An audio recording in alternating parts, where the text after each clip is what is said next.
Pernahkah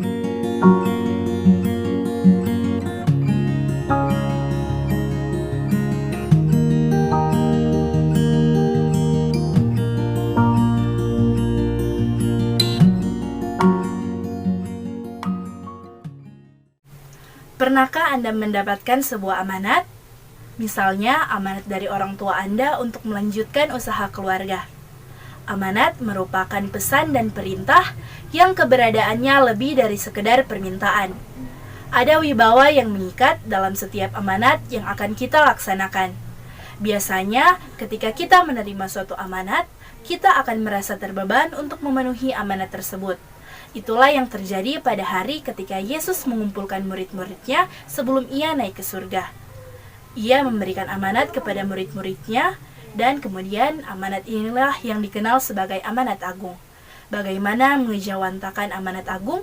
Di webinar terakhir dalam acara RCC GPMK Sulut tahun 2020, kita akan belajar bersama Evangelis John Lalita MPhil MD. Saudara-saudara yang dikasihi Tuhan Yesus, pada malam ini kita akan memulaikan webinar 3. Topik kita pada malam hari ini, mengejawantahkan amanat agung. Bacaan kita ada di Matius pasal 28 ayat 19a dan 2 Korintus pasal 5 ayat 18 sampai 20. Di dalam Matius pasal 28 ayat 19a dikatakan, "Pergilah, jadikanlah semua bangsa muridku." Ungkapan amanat agung ini adalah perintah Tuhan Yesus sebelum dia naik ke sorga. Nah, jadi karena itu perintah ini adalah sangat penting. Dan ungkapan amanat agung ini itu sangat terkenal. Namun kebanyakan orang Kristen, bahkan para penginjil sekalipun, tidak mengerti maknanya. Nah, Tuhan Yesus sendiri katakan ia hanya diutus kepada bangsa Israel.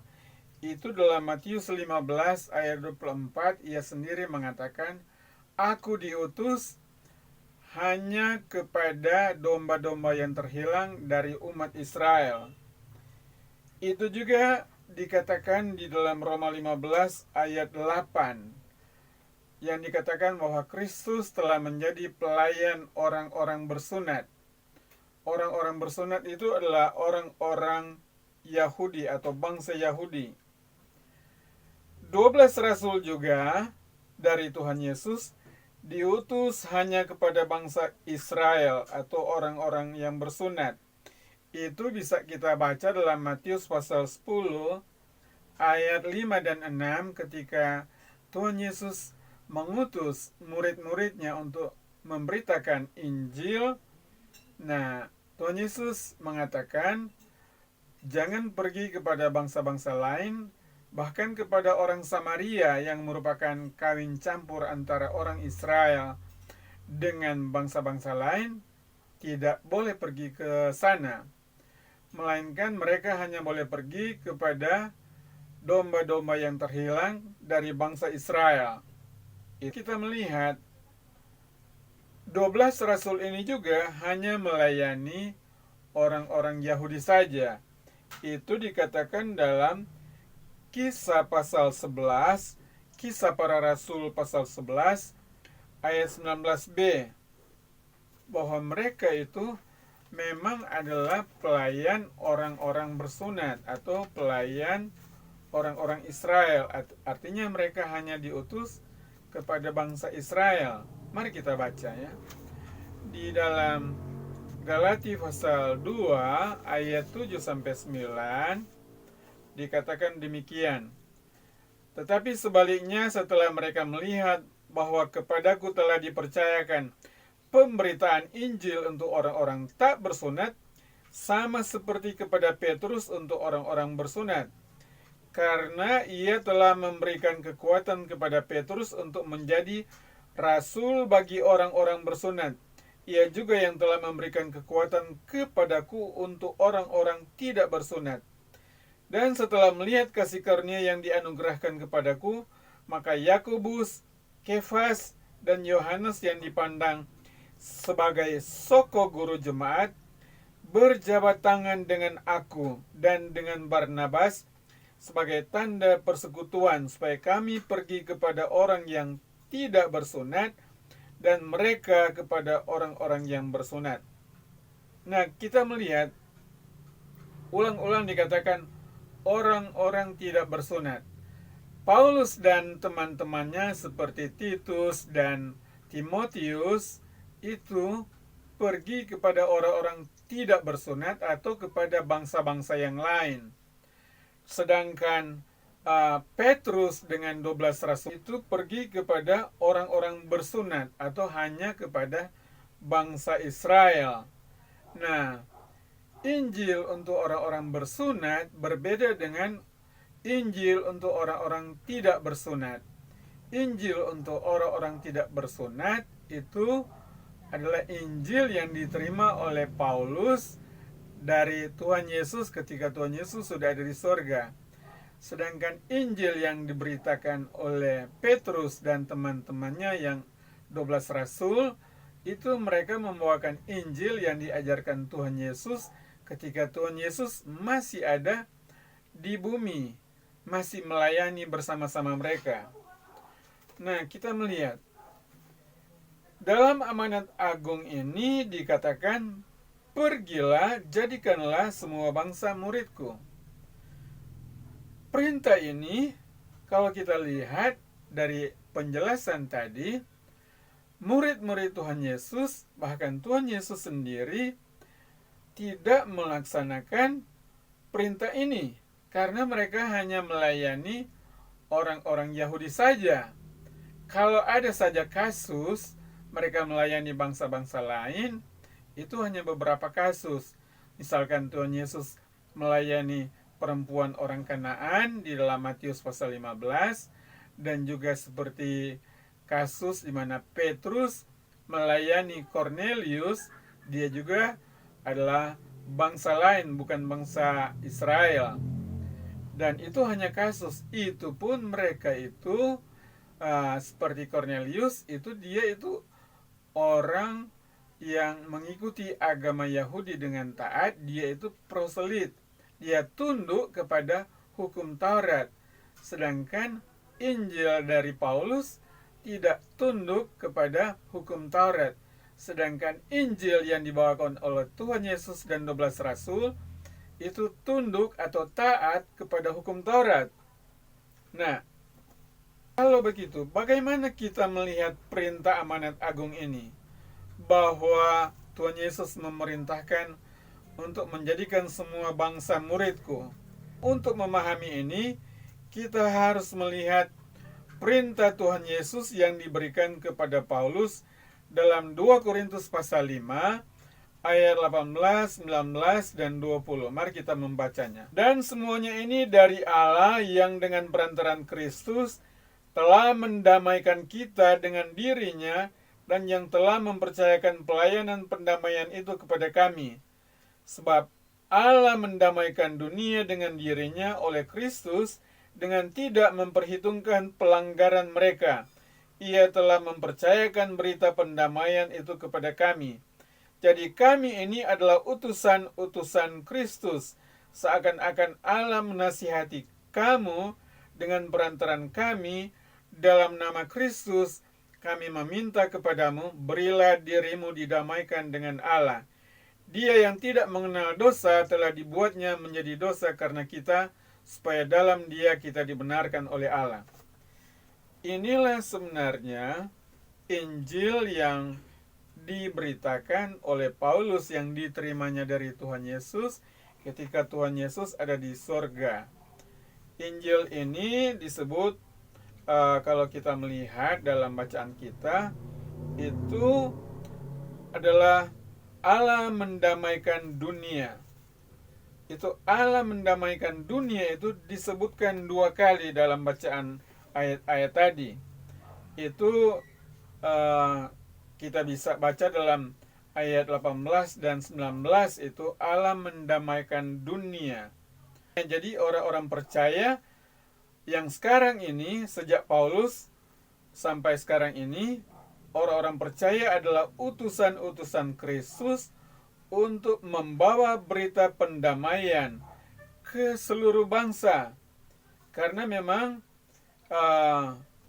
Rasul Paulus adalah rasul untuk bangsa-bangsa lain, atau rasul untuk orang-orang tidak bersunat. Karena dalam penjelasan tadi, Tuhan Yesus dan 12 murid, bahkan nabi-nabi sebelum itu juga tidak menginjili bangsa-bangsa lain. Nah, kita terus ya. Bahwa Allah mendamaikan dunia dengan dirinya oleh Kristus. Perintah ini diberikan Tuhan Yesus kepada Paulus tahun 64 sebelum Masehi, atau kira-kira 34 tahun setelah Tuhan Yesus ada di sorga. Nah, mendamaikan dunia artinya menginjili dunia atau menginjili bangsa-bangsa lain.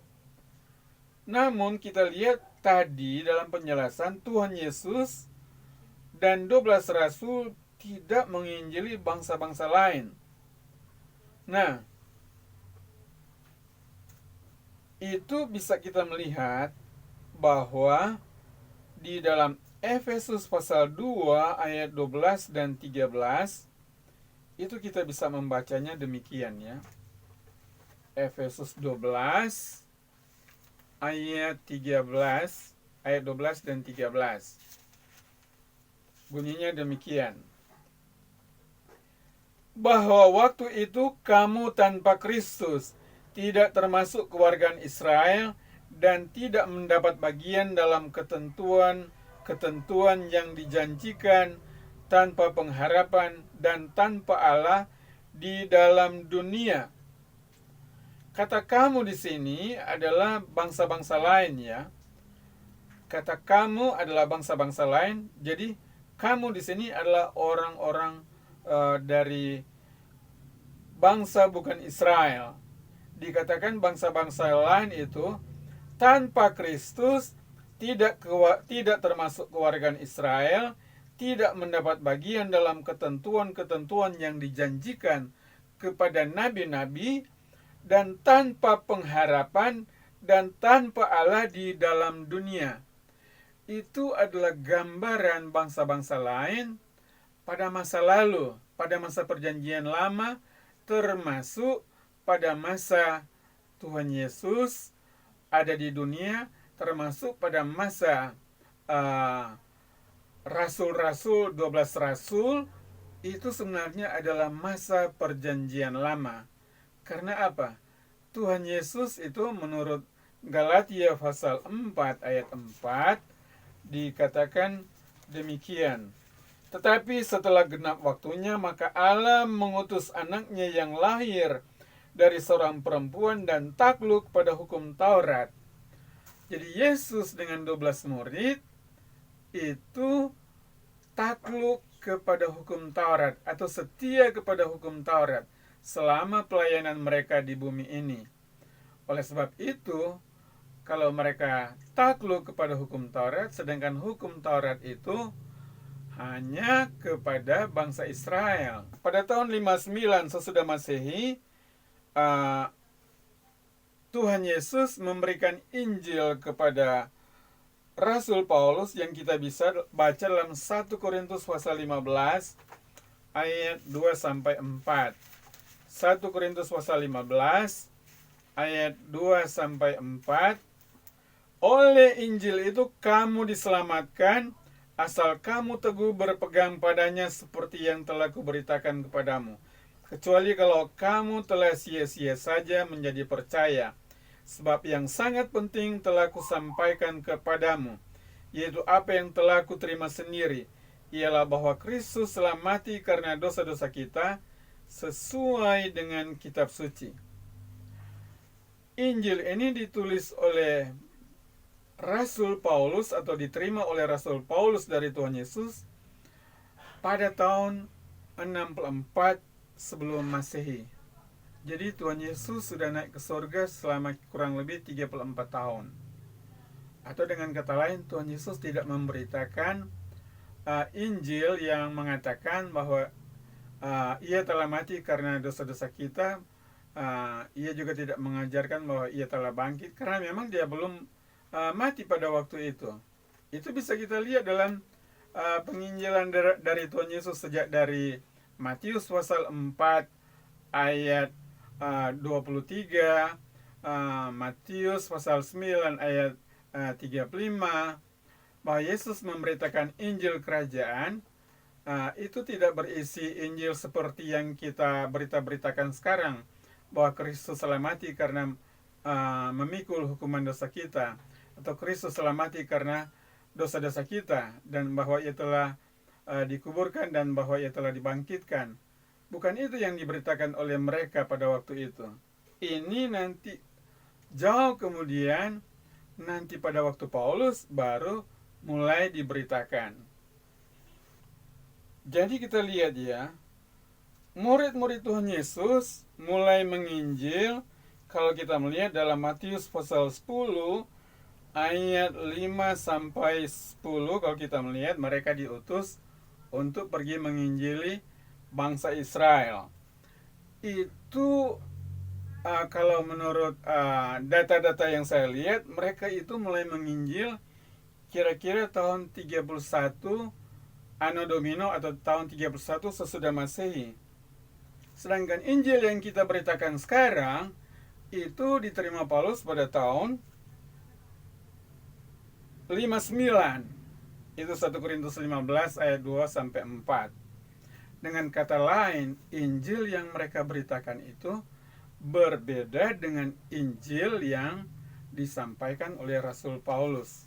Tadi dikatakan dalam Injil dari Paulus bahwa Kristus telah mati karena dosa-dosa kita, itu tidak pernah diberitakan oleh Tuhan Yesus dan 12 murid sebelum Paulus menerima dari Tuhan Yesus yang sudah naik ke sorga.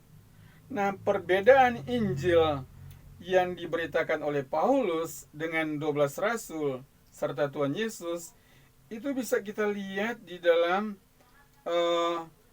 Galati pasal 2 ayat 1 dan 2 serta ayat 7 sampai 9. Kita lihat ya. Galati pasal 2 ayat 1 sampai 2 dikatakan demikian. Kemudian setelah lewat 14 tahun aku pergi ke Yerusalem dengan Barnabas dan Titus pun kubawa juga. Aku pergi berdasarkan suatu penyataan dan kepada mereka kubentangkan Injil yang kuberitakan di antara bangsa-bangsa bukan Yahudi dalam percakapan sendiri kepada mereka yang terpandang, supaya jangan dengan percuma aku berusaha atau telah berusaha. Nah, kenapa Paulus pergi ke Yerusalem memberitakan Injil kepada mereka, yaitu kepada 12 rasul dan pemuka-pemuka yang ada pada waktu itu di Yerusalem? Karena Injil mereka dengan Injil yang diberitakan oleh Paulus berbeda. Itu juga bisa kita lihat dalam Galati pasal 2 ayat 7 sampai 8 bahkan sampai 9. Bahwa di sana dijelaskan bahwa Paulus adalah membawakan Injil untuk orang-orang tidak bersunat. Sedangkan Tuhan Yesus dengan 12 rasul, mereka membawa Injil bagi orang-orang bersunat. Perbedaan ini bisa juga kita melihat di dalam Efesus pasal 2 ayat 13. Tapi sebelum kita melihat ayat 13, kita melihat ayat 12 dulu. Bahwa waktu itu kamu tanpa Kristus, kamu tadi saya katakan tadi, kamu adalah bangsa-bangsa lain. Bahwa pada waktu itu kamu tanpa Kristus, tidak termasuk keluarga Israel, tidak mendapat bagian dalam ketentuan-ketentuan yang dijanjikan, tanpa pengharapan, dan tanpa Allah di dalam dunia. Tapi kita lihat ayat 13 ya. Tetapi sekarang di dalam Kristus Yesus, kamu yang dahulu jauh sudah menjadi dekat oleh darah Kristus. Kita lihat ya, kata sekarang. Tetapi sekarang di dalam Kristus Yesus, kata sekarang itu, kapan itu? Itu saat Paulus memberitakan Injil untuk orang-orang yang tidak bersunat. Atau saat berita ini ditulis. Kapan itu ditulis? Ayat ini ditulis kira-kira tahun 64 sesudah Masehi. Jadi Tuhan Yesus sudah sekitar 34 tahun ada di sorga. Baru Injil ini diberitakan kepada Paulus. Dikatakan demikian. Tetapi sekarang di dalam Kristus Yesus, kamu itu bangsa-bangsa lainnya, yang dahulu jauh sudah menjadi dekat oleh darah Kristus. Dulu hanya orang Israel yang dekat dengan Allah. Sedangkan orang-orang dari bangsa-bangsa lain jauh dari Kristus, jauh dari Allah. Kata jauh itu sama dengan mati. Mati itu artinya tidak percaya. Jadi kita melihat bahwa Injil yang diberikan Yesus kepada Paulus itu sangat berbeda dengan Injil yang diberitakan oleh Tuhan Yesus dan 12 rasul. Mari kita lihat di dalam 2 Petrus pasal 3 ayat 15 sampai 16. Anggaplah kesabaran Tuhan kita sebagai kesempatan bagimu untuk beroleh selamat, seperti juga Paulus, saudara-saudara kita yang kekasih, telah menulis kepadamu menurut hikmat yang dikaruniakan kepadanya. Hal itu dibuatnya dalam semua suratnya. Apabila ia berbicara tentang perkara-perkara ini, dalam surat-suratnya itu ada hal-hal yang sukar difahami, sehingga orang-orang yang tidak memahaminya dan yang tidak teguh imannya memutarbalikannya menjadi kebinasaan mereka sendiri, sama seperti juga mereka buat dengan tulisan-tulisan yang lain. Jadi kita melihat Paulus itu mengatakan surat-surat yang ditulis oleh Paulus itu sukar dipahami, sehingga banyak orang menyalahartikan. Namun kita melihat bahwa Paulus kemudian mengerti apa perbedaan antara Injil yang mereka bawa dengan Injil dari Paulus. Disebut dengan Injil damai sejahtera. Injil damai sejahtera itu ada di dalam Efesus pasal 6 ayat 15. Baiklah kita melihat Efesus pasal 6 ayat 15 yang mengatakan demikian. Kakimu berkasutkan kerelaan untuk memberitakan Injil damai sejahtera. Injil damai sejahtera ini kalau di dalam ayat 19 dikatakan, juga untuk aku supaya kepadaku jika aku membuka mulutku dikaruniakan perkataan yang benar, agar dengan keberanian aku memberitakan rahasia Injil. Jadi Injil damai sejahtera atau berita pendamaian itu merupakan rahasia Injil. Kenapa dikatakan rahasia Injil?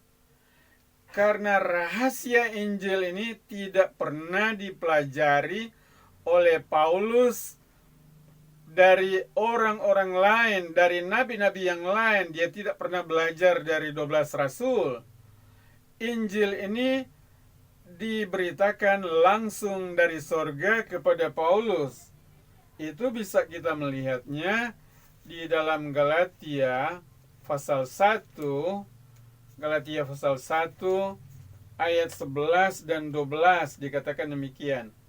Sebab aku menegaskan kepadamu saudara-saudaraku bahwa Injil yang kuberitakan itu bukanlah Injil manusia, karena aku bukan menerimanya dari manusia dan bukan manusia yang mengajarkannya kepadaku, tetapi aku menerimanya oleh penyataan Yesus Kristus. Jadi Injil ini diterima Paulus langsung dari Yesus Kristus. Dia tidak mendengar atau dia tidak mempelajari atau orang lain mengajarkan kepadanya. Rahasia Injil ini dipercayakan kepada Paulus dan kata lain dari Injil rahasia ini adalah penyelenggaraan kasih karunia Allah. Tugas penyelenggaraan kasih karunia Allah. Selanjutnya kita lihat di dalam ayat 7-9 dikatakan demikian. Efesus pasal 3 ayat 7-9. Dari Injil itu aku telah menjadi pelayannya menurut pemberian kasih karunia Allah yang dianugerahkan kepadaku sesuai dengan pengerjaan kuasanya. Ayat 8. Kepadaku yang paling hina di antara segala orang kudus telah dianugerahkan kasih karunia ini untuk memberitakan kepada orang-orang bukan Yahudi kekayaan Kristus yang tidak terduga. Ayat 9. Dan untuk menyatakan apa isinya tugas penyelenggaraan rahasia yang telah berabad-abad tersembunyi dalam Allah yang menciptakan segala sesuatu. Jadi kalau dikatakan rahasia Injil, karena Injil ini itu disimpan berabad-abad, tidak pernah dikatakan kepada nabi-nabi, tidak pernah dikatakan oleh Tuhan Yesus kepada 12 rasul, tapi itu dinyatakan hanya kepada Paulus dan orang lain mengetahuinya melalui Paulus. Nah, Injil damai sejahtera ini, Paulus mengatakan Injilnya itu my gospel. Itu 3 kali dia menyebutkan my gospel. Kenapa dia tidak mengatakan Injil Petrus? Tapi dia mengatakan Injilku. Itu my gospel. Itu bisa dibaca dalam King James Version di Roma 2 ayat 16, Roma 16 ayat 25, dan 2 Timotius 2 ayat 8. Itu tiga kali dalam Alkitab bahasa Inggris versi King James dikatakan my gospel. My gospel itu kata my itu adalah possessive atau kepunyaan Paulus. Karena Yesus memberikannya kepada Paulus dan Paulus mengajarkan Injilnya ini kepada orang-orang lain. Paulus mengatakan dalam Roma 2 ayat 16, dalam bahasa Inggris dikatakan ada kata my gospel. Saya akan membacakan Roma 2 ayat 16 dalam bahasa Inggris ya. Dikatakan demikian, God shall judge the secret of man by Jesus Christ according to my gospel. Saya akan menerjemahkan secara bebas ya. Allah akan menghakimi rahasia manusia oleh Yesus Kristus menurut Injilku, menurut my gospel, according to my gospel. Jadi kalau kita memberitakan Injil lain, karena dalam Alkitab ada banyak Injil. Kalau seseorang memberitakan Injil yang salah, memberitakan Injil yang lain, karena banyak sekali Injil dalam Alkitab. Ada Injil untuk orang-orang bersunat, ada Injil untuk orang-orang tidak bersunat. Nah, tentu saja kita akan membawa Injil untuk orang-orang tidak bersunat, yaitu Injil damai sejahtera. Nah, kalau kita membawa Injil yang lain, akibatnya maka pekerjaan pelayanan atau penginjilan kita itu sia-sia. Dengan kata lain, pekerjaan kita itu akan dihakimi dan akan terbakar, sia-sia saja. Itu yang dikatakan dalam 1 Korintus pasal 3 ayat 15. 1 Korintus pasal 3 ayat 15 bilang begini. Jika pekerjaannya terbakar, ia akan menderita kerugian, tetapi ia sendiri akan diselamatkan, tetapi seperti dari dalam api. Jadi jika seseorang sudah sungguh-sungguh percaya, tapi dia memberitakan Injil yang lain atau memberitakan dengan cara yang salah, maka akan terjadi bahwa pelayanan atau penginjilannya itu sia-sia. Pekerjaan itu akan dibakar. Tapi ayat ini mengatakan di ayat 15, 1 Korintus 3 ayat 15, jika pekerjaannya terbakar, ia akan menderita kerugian, tetapi ia sendiri akan diselamatkan. Semua orang yang dilahirkan ke dunia ini, yang adalah keturunan Adam, semua itu dilahirkan karena daging. Dilahirkan oleh daging. Oleh sebab itu, tidak mungkin kita melakukan hukum Taurat. Tapi Allah mengasihi kita. Karena Allah mengasihi kita, maka dikatakan selanjutnya, telah dilakukan Allah dengan jalan mengutus anaknya sendiri. Jadi karena kita tidak berdaya karena daging, maka Allah mengutus anaknya sendiri dalam daging. Nah, daging yang dimiliki oleh Yesus itu tidak sama dengan daging kita. Karena Yesus itu lahir dari anak darah Maria. Itu yang dikatakan Matius pasal 1 ayat 18. Dikatakan, kelahiran Yesus Kristus adalah seperti berikut. Pada waktu Maria ibunya bertunangan dengan Yusuf, ternyata ia mengandung dari Roh Kudus sebelum mereka hidup sebagai suami istri.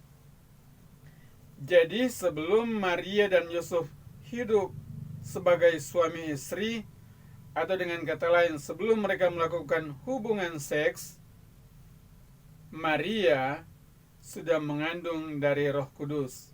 Itu juga dikatakan dalam ayat 23. Matius 1 ayat 23. Sesungguhnya anak darah itu akan mengandung dan melahirkan seorang anak laki-laki, dan mereka akan menamakan dia Immanuel, yang berarti Allah menyertai kita. Jadi kita lihat, Yesus itu lahir dari anak darah. Kata anak darah itu sama dengan anak perawan.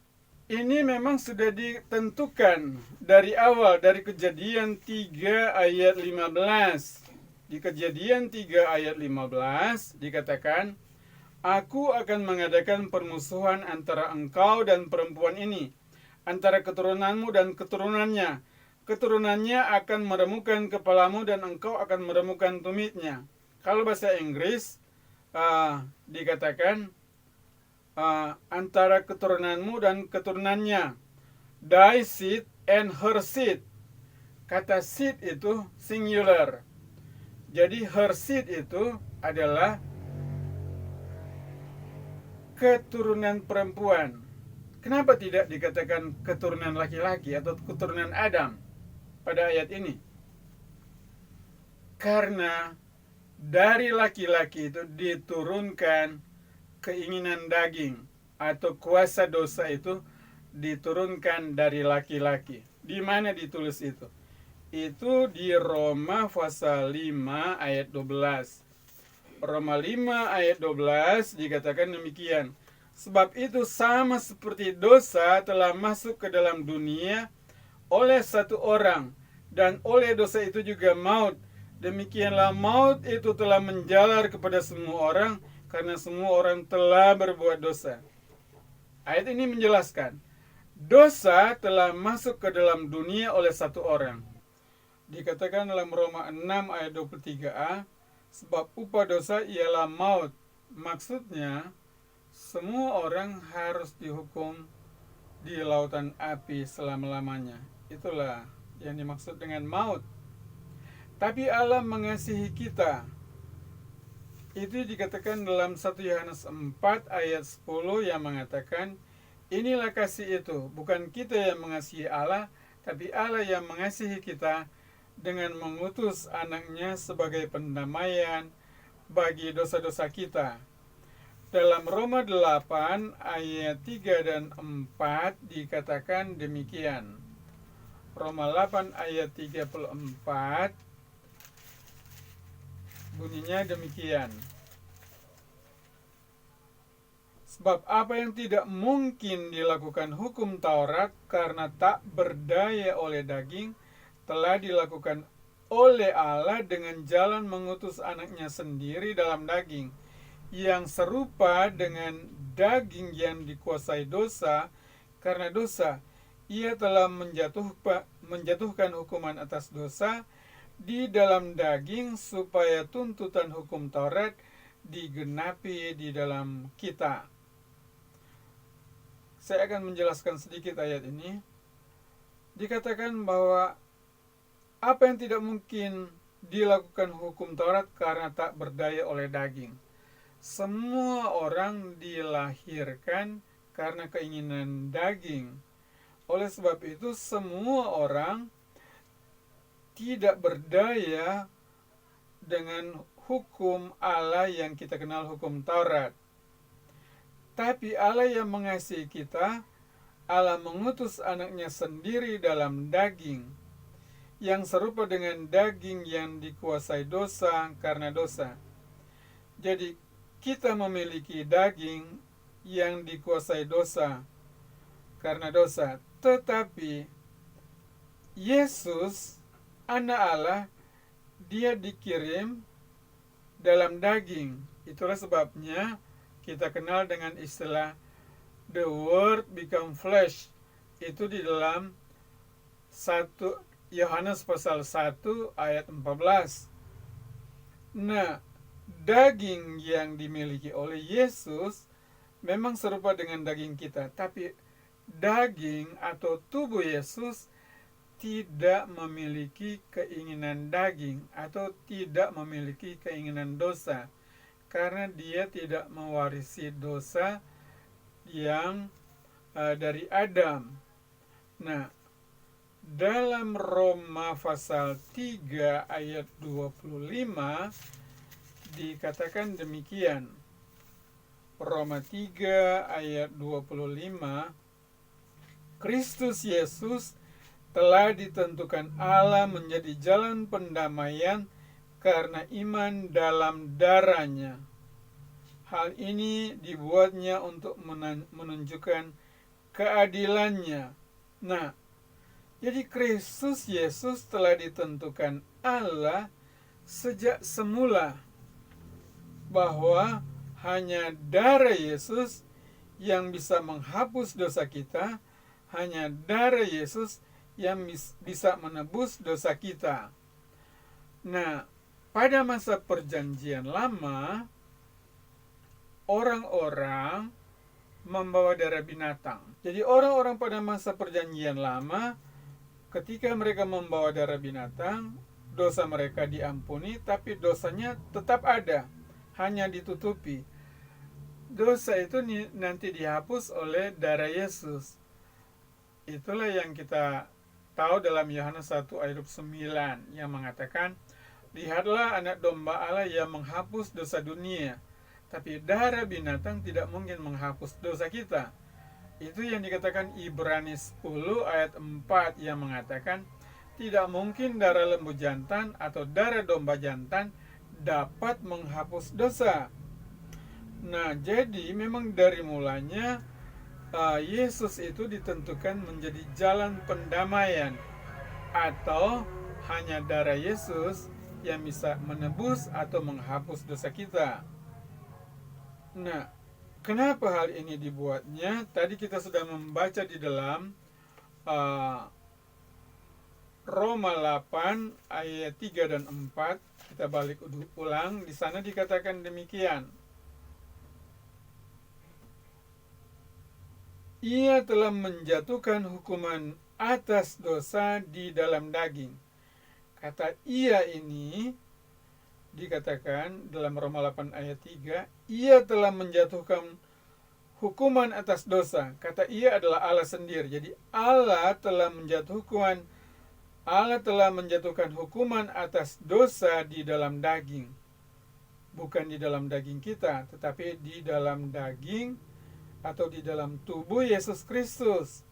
Itu dikatakannya dalam 1 Petrus 2 ayat 24 yang dikatakan ia sendiri telah memikul dosa kita di dalam tubuhnya di kayu salib, supaya kita yang telah mati terhadap dosa hidup untuk kebenaran, dan oleh bilur-bilurnya kamu telah sembuh. Nah, ayat 4 menjelaskan mengapa Yesus rela mengorbankan dirinya memikul hukuman dosa kita. Itu dijelaskan oleh Roma 8 ayat 4, supaya tuntutan hukum Taurat digenapi di dalam kita. Jadi tuntutan Allah menuntut kita harus sempurna. Allah menuntut kita harus taat. Tapi Allah juga menuntut kita harus membayar dosa kita dengan hukuman mati di lautan api.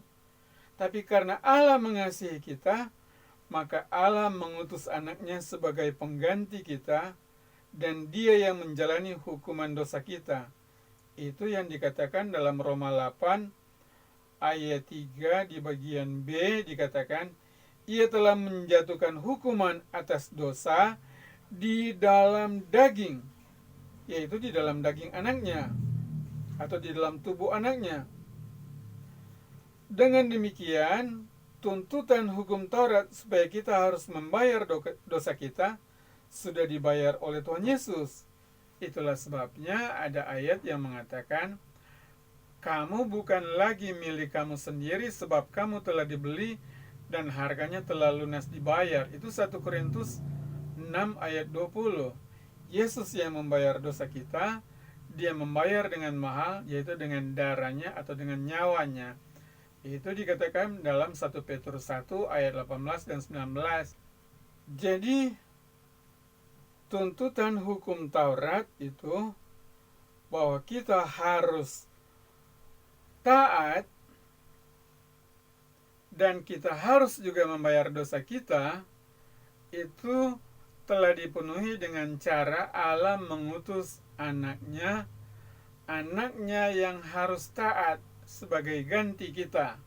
Itu dikatakan dalam Filipi pasal 2 ayat 8 mengatakan bahwa ia telah merendahkan dirinya dan sebagai manusia ia telah taat sampai mati di kayu salib. Dikatakan dia taat.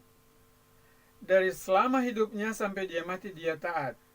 Nah, ketaatan itu yang dituntut dari kita. Tapi kita tidak sanggup karena Roma 8 ayat 3 bilang, tidak mungkin dilakukan hukum Taurat karena tak berdaya oleh daging. Kita tidak berdaya, tapi Yesus, karena dia Allah yang menjadi manusia, maka hanya dia yang sanggup menjadi pengganti kita. Dia telah taat, dan ketaatan Yesus itu diperhitungkan untuk kita. Dan karena kita juga orang berdosa, kita dituntut dengan maut, hukuman maut di lautan api. Tapi hukuman maut itu telah diganti oleh Yesus sendiri. Karena Galatia 3 ayat 13 mengatakan, Kristus telah menebus kita dari kutuk hukum Taurat dengan jalan menjadi kutuk karena kita, sebab ada tertulis, terkutuklah orang yang digantung pada kayu salib. Ayat 4 selanjutnya kalau kita melihat, Yesus melakukan ini supaya tuntutan hukum Taurat itu dipenuhi melalui kita, melalui janji-janji yang telah diberikan Allah, sehingga janji-janji yang diberikan Allah kepada Abraham sampai kepada kita, orang-orang yang tidak bersunat. Terus, nah, selanjutnya kita melihat bahwa Yesus dikatakan tadi dalam Roma pasal 3 ayat 25, Kristus Yesus telah ditentukan Allah menjadi jalan pendamaian karena iman dalam darahnya. Memang Yesus telah ditentukan sejak awal dari Kejadian pasal 3 ayat 15. Kejadian 3 ayat 15 mengatakan, Aku akan mengadakan permusuhan antara engkau dan perempuan ini, antara keturunanmu dan keturunannya.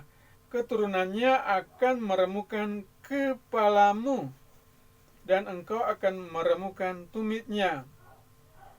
Di sini dikatakan kalau bahasa Inggris keturunanmu atau keturunan iblis ya.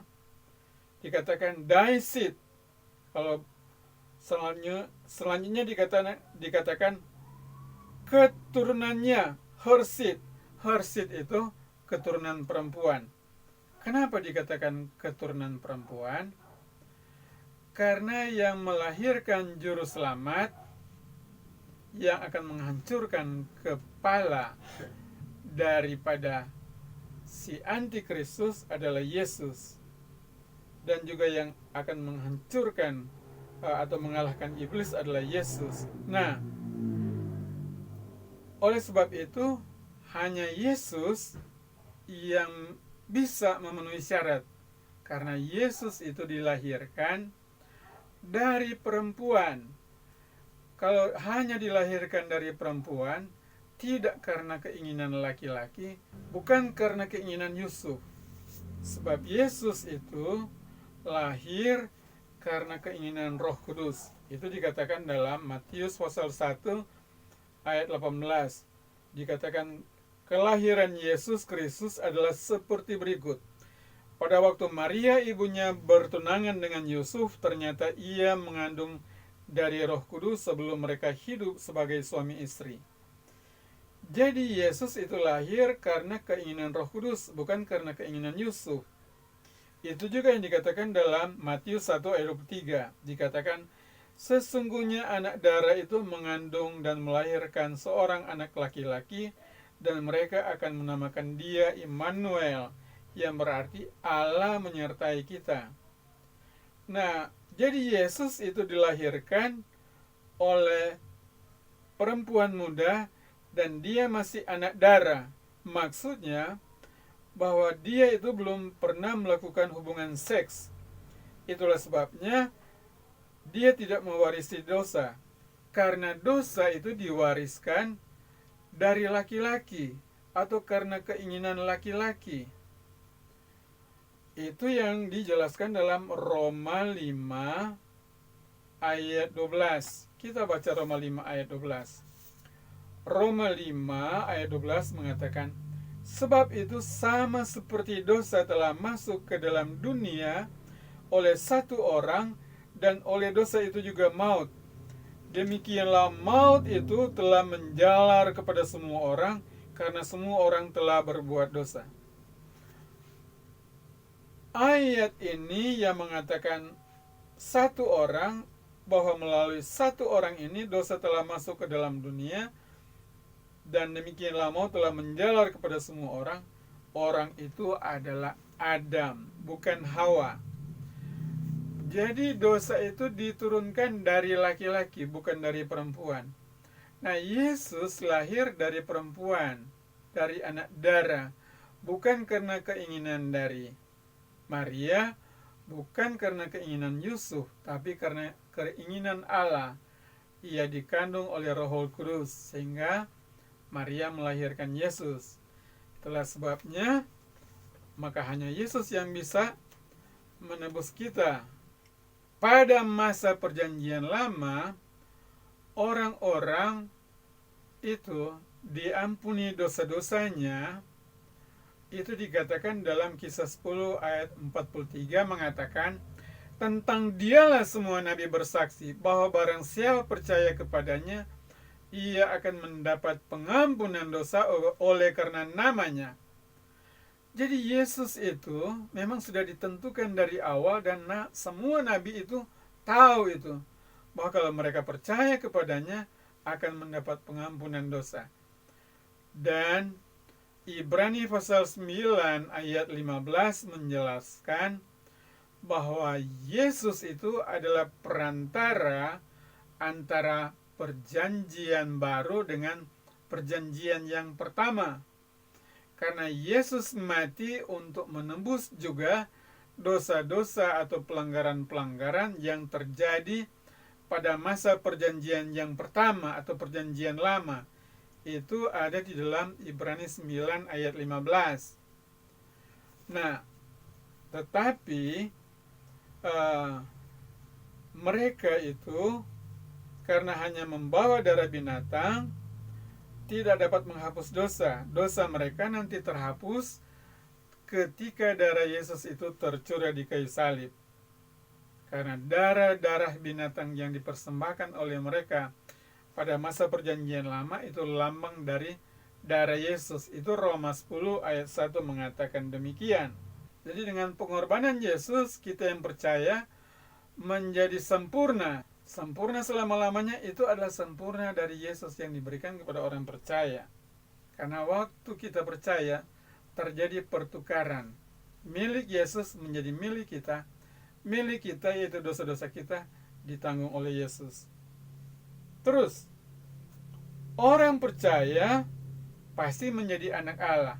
Anak Allah dijamin oleh Allah. Yohanes 10 ayat 28 bilang, dan aku memberikan hidup yang kekal kepada mereka, dan mereka pasti tidak akan binasa sampai selama-lamanya, dan tidak seorang pun dapat merebut mereka dari tanganku. Lebih hebat lagi yang ada dalam Roma 8 ayat 38 dan 39 dikatakan, sebab aku yakin, baik maut maupun hidup, baik malaikat-malaikat maupun pemerintah-pemerintah, baik yang ada sekarang maupun yang akan datang, atau kuasa-kuasa baik yang di atas maupun yang di bawah, atau sesuatu makhluk lain, tidak dapat memisahkan kita dari kasih Allah yang ada di dalam Kristus Yesus, Tuhan kita. Yang terakhir, yaitu di dalam 2 Korintus pasal 5 ayat 20. Dalam 2 Korintus pasal 5 ayat 20, dikatakan demikian. Jadi kami adalah utusan Kristus, seakan-akan Allah menasihati kamu dengan perantaran kami. Dalam nama Kristus kami meminta kepadamu, berilah dirimu didamaikan dengan Allah. Jadi kalau saudara mau menjadi anak Allah, menjadi anggota tubuh Kristus, percayalah bahwa Yesus sudah mati di kayu salib karena memikul hukuman dosa kita. Inilah berita pendamaian yang dipercayakan oleh Yesus kepada Paulus, dan Paulus menyampaikan kepada orang lain, termasuk kita sekarang ini. Demikianlah firman Tuhan pada malam ini, dan sampai kita berjumpa lagi.